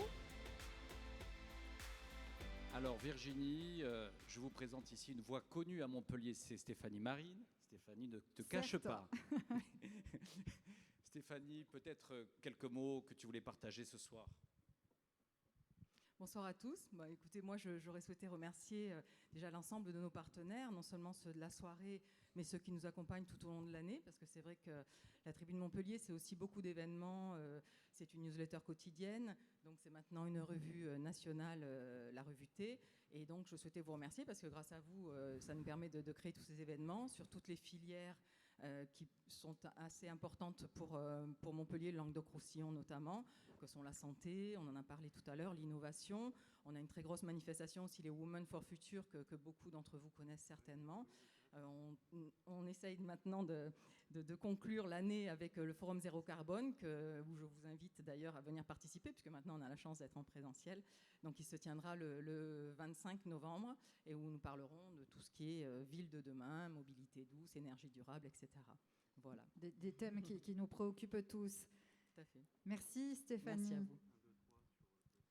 Merci Stéphanie. Donc rendez-vous, monsieur le maire, Montpellier zéro carbone. C'est la transformation de la métropole justement, et avec beaucoup de sujets qui seront partagés, débattus le 25 novembre avec l'ensemble des acteurs publics et privés. Alors si j'ai fait venir Sophie, c'est que Sophie, puisqu'on parle de la voix, oui. Elle est la directrice des relations institutionnelles de la Tribune, mais dans quelques jours, nouveau programme. Sophie, tu peux nous en dire quelques mots ? Oui, bien sûr. Bonsoir à toutes et à tous. Moi, je suis ravie de revenir en Occitanie, une terre qui nous est chère à tous les deux, cher Jean-Christophe. Juste avant de vous présenter un nouveau programme que nous allons lancer à la Tribune le 11 octobre, vous dire deux mots sur un mouvement que la Tribune a lancé il y a déjà quelques années, qui s'appelle Women for Future, qui est un mouvement qui a pour vocation de mettre en lumière les talents, tous les talents, et dont les talents féminins aussi. Et donc, à travers ce mouvement, on essaye d'être vigilant d'abord dans nos rédactions pour assurer une équité, un équilibre sur les personnes notamment qu'on fait intervenir dans nos événements, par exemple. On crée, tu en as parlé tout à l'heure, un événement national qui a eu lieu effectivement à Montpellier au mois de juin, qui s'appelle Women for Future, qui rassemble de grandes personnalités, hommes et femmes d'ailleurs, ici à Montpellier. Et puis maintenant, on va créer un nouveau produit, un nouveau podcast, cher à nos deux invités ici devant, qui va s'appeler Les Héritières. Voilà. Donc ce podcast, le premier numéro de ce podcast va sortir le 11 octobre sur vos plateformes et évidemment sur la tribune.fr. C'est un podcast qui a voulu évidemment donner de la voix aux femmes qui ont des parcours exceptionnels et qui, je dirais, ont des choses à dire évidemment sur des questions, qu'elles soient économiques, politiques, de santé, de transition numérique, de transition écologique, etc. Donc l'objectif de ce podcast était de leur donner la parole librement. Vous avez vu que pendant cette crise sans précédent, les femmes ont été très souvent en première ligne et pourtant, on ne les a pas beaucoup vues sur les plateaux de télé ou dans les colonnes de presse. Donc ce podcast a pour vocation de leur redonner la parole. On a enregistré l'épisode donc numéro 1 il y a quelques jours dans les studios à Paris de la Tribune. avec une invitée politique de premier plan, puisqu'elle fait partie du gouvernement. Il s'agit de Marlène Schiappa. Donc je vous invite à nous retrouver à partir du 11 octobre sur toutes les plateformes et sur latribune.fr. Merci infiniment.